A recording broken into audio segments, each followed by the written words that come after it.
right? So whenever you're gonna buy something heavy duty, I always bring my own little cart. The way it works, opens up, lock it in place, but this is not the correct size. Look at this, it's actually longer. So we're gonna have 4 of these large bricks into this little cart that expands. So let's go ahead and do that.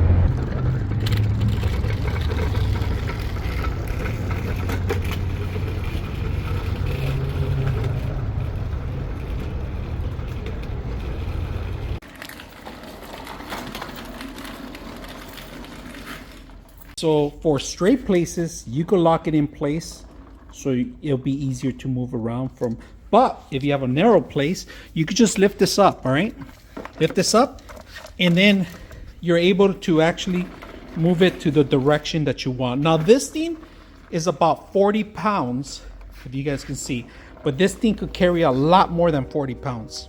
All right, this thing could carry more than 300 pounds easily. You know, so I'm gonna get on it easy. Just don't try this at home, and I'm gonna show you how he's gonna push me. So if you're ever gonna carry heavy duty stuff on this cart, this is perfect.